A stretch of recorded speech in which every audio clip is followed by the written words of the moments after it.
Assalamualaikum warahmatullahi wabarakatuh. Selamat datang di channel Tausiah Ustadz, tempat kita berbagi inspirasi dan ilmu seputar Islam. Semoga video ini membawa manfaat dan menjadi jalan kebaikan untuk kita semua. Bismillah. Yuk, kita mulai. Bismillahirrahmanirrahim. Assalamualaikum warahmatullahi wabarakatuh. Alhamdulillah, wassalatu wassalamu ala rasulillah wa ala alihi wa sahbihi wa walah wa ba'd. Saudara-saudariku dimanapun Anda berada, lupa bisa menjadi rahmat yang patut disyukuri, tapi juga boleh jadi ia bisa menjadi musibah yang mesti dievaluasi, pun demikian diintrospeksi. Sisi yang kedua, ini banyak yang dialami oleh saya, Anda, atau bahkan kita dalam menjalani aktivitas kehidupan yang kita titi. Lupa terkadang bisa menyebabkan seseorang berbuat maksiat. Allah berfirman di Quran surah kedua Al-Baqarah di ayat 286 itu, Rabbana la tu'akhidna in nasina au akhtana. Di antara sekian doa yang dianjurkan kita memanjatkannya kepada Allah, ya Allah, mohon jangan hukum kami bila pun kami pernah lupa dan dengan lupa itu kami berbuat salah. Tidak sedikit kesalahan dibangun dari sifat lupa. Orang berdusta bukan karena tidak tahu bahwa dusta itu salah. Hanya saat berdusta dia lupa bahwa itu keliru. Orang yang bergosip bukan tidak tahu kalau gosip itu tidak baik. Hanya saat ia bergosip ia lupa bahwa itu keliru. Lupa yang menjadikan seorang terjebak pada perbuatan salah bahkan dosa. Itu lupa yang diinisiasi dan diwaswasi oleh syaitan. Karena itulah ada serangkaian ayat yang memberikan isyarat kepada kita bagaimana peran setan yang membisikkan dan mendorong seseorang untuk lupa mengerjakan kebaikan dan cenderung mengarah kepada sisi yang negatif. Quran surah ke-18 Al-Kahf misalnya di ayat ke-63. Allah berfirman, "Wa ma ansanihu illa syaitanu an adhkurah." Allah menyampaikan firman-Nya tentang asisten Nabi Musa alaihissalam yang kelak dikenal dengan nama Yusha bin Nun ketika ia terlupa dengan isyarat Musa alaihissalam dan mengatakan, dan tidaklah aku lupa ini kecuali setan yang mengarahkan aku untuk melupakan jalan-jalan kebaikan yang telah diisyaratkan itu. Ada lupa yang sifatnya juga bawaan dalam aktivitas kehidupan kita. Lupa bahwa saya sedang jemur pakaian hari ini. Lupa kalau pesan itu belum dijawab. Lupa kalau kunci mobil tadi ditaruh di mana. Terbawa dalam aktivitas keseharian. Bila mengarahkan kepada yang negatif, tetap ada peran setan di dalamnya. Al-Quran memberikan solusi kepada kita. Bagaimana seseorang bisa menjaga ingatan dengan kuat dan terhindar dari sifat lupa.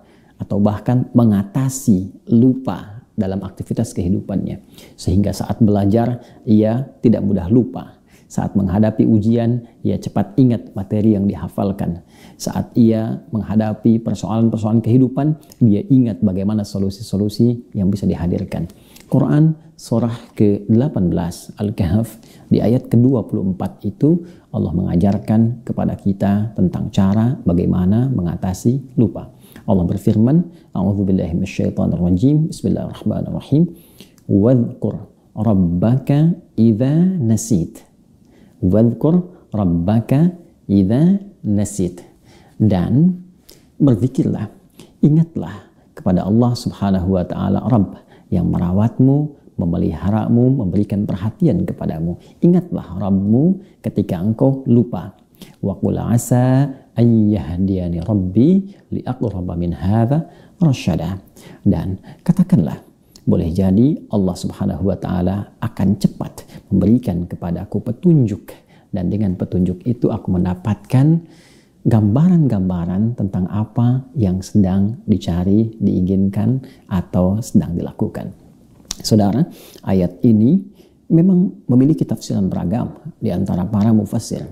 Ada yang berpandangan bahwa ayat ini meminta kita untuk mengingat Allah dengan mengatakan insya Allah saat kita berjanji untuk bisa melakukan sesuatu di kemudian waktu kepada pihak lain.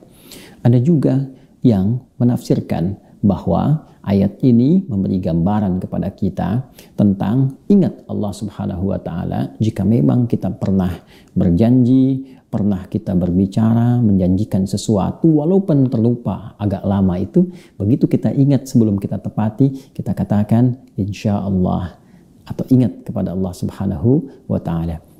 Namun dalam rumus tafsir, dan ini pun dimaknai oleh sementara para pakar tafsir sampai dengan kini, bahwa rumus yang mengatakan al-ibratu bi umumil lafzi la bi khususis sababi.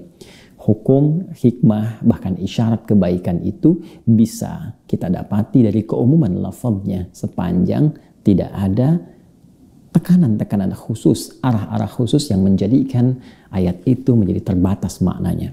Ayat ini memberikan makna umum kepada kita. Kalau saya, Anda, kita sedang lupa, maka ingatlah Allah Subhanahu wa taala. Berzikirlah kepada Allah Subhanahu wa taala. Zikir bisa dengan mengucap kalimat thayyibah. Sekalipun itu istighfar, astaghfirullah, subhanallah, masya Allah, Allahu Akbar. Zikir bisa dilakukan dengan solat. Anda berwudu, tunaikan solat 2 rakaat, Anda lakukan. Bisa dengan solat jika bertepatan dengan waktu duha, solat duha. Jika tidak ada waktu yang khusus, bisa Anda jadikan solat untuk solat wudu. Lakukan solat 2 rakaat. Kemudian lihat apa yang terjadi ketika Anda berdoa dalam sujud. Umumnya ada sebagian ulama yang menggunakan rumus ini ketika mereka mendapati lupa dalam hal-hal yang tengah mereka kerjakan. Zikir artinya mengingat Allah. Lupa pada kebaikan datang dari setan.